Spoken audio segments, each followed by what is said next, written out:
Hi, I'm Mike Olson, and in this UPS short take, I'll be working with the Alpha FXM HP UPS, and I'm going to show you how to use the UPS to control an external fan. For example, some of our customers want to use the fan in our cabinet, but they want to use the UPS to control when it turns on and turns off instead of the standard thermostat that's included. The standard thermostat turns on at 120 degrees Fahrenheit. If you'd like it to turn on something lower, this is a good way to make that happen. So let's get to it. This is what the existing wiring currently looks like in your cabinet. Fan wires go here to C6, red wire stays, and we're going to be moving the black wire. I'll show you where that goes in a little bit. Here's your thermostat that's up in the roof of the cabinet. Okay, you're going to remove these two female fast-ons, and then you'll have to make a jumper that has a male fast-on on each end.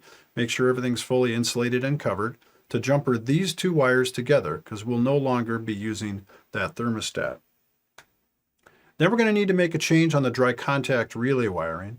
We're going to end up using C4 and we're going to reprogram it for the external fan control and tell it not to be a timer relay. Okay. If you're using timer, then you can pick another relay, perhaps C3 or C2, and do the same thing. The wiring will be similar. Okay. So again, keep the red wire from the fan here. That's the positive. Okay.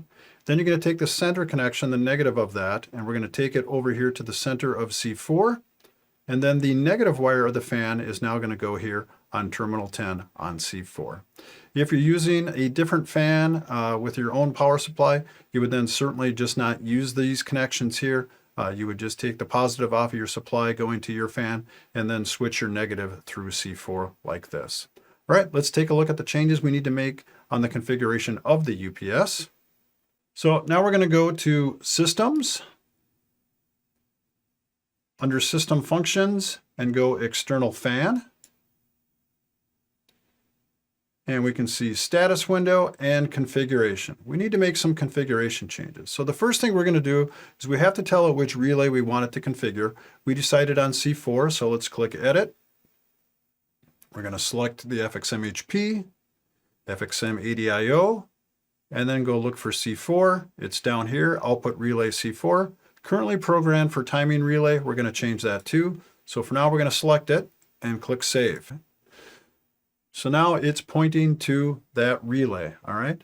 And here is where we do the temperature setting. So we can do the fan on temperature. By default, it's at 131 Fahrenheit. We can change that to something else. Our snap disk thermostat's at 120, so if we want it to come on earlier than that, perhaps let's set it for 95 degrees, like so. Click Save. Okay, so that's changed.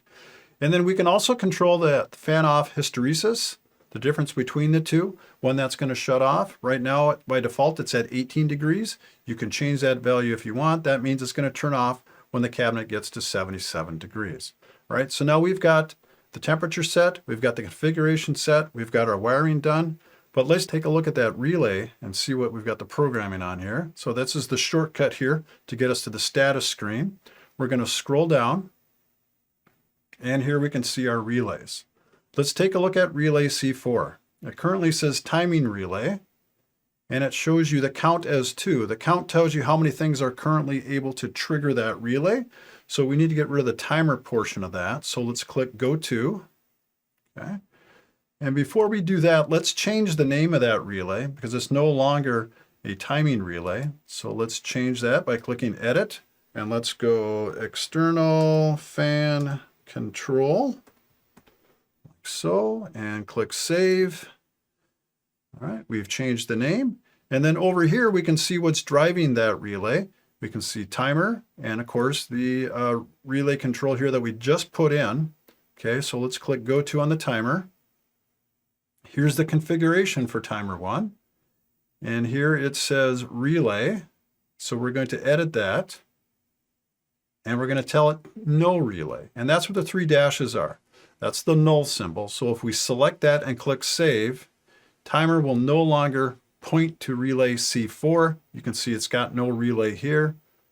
We can click this, status, scroll down, look at our relays again. Here we go, relay C4 is now renamed external fan control, and there's only one thing currently driving it. So we're all set to go. Go ahead and hook up your fan, give it a try, make sure everything works. Thanks for watching, and be sure to check out my other UPS short takes videos.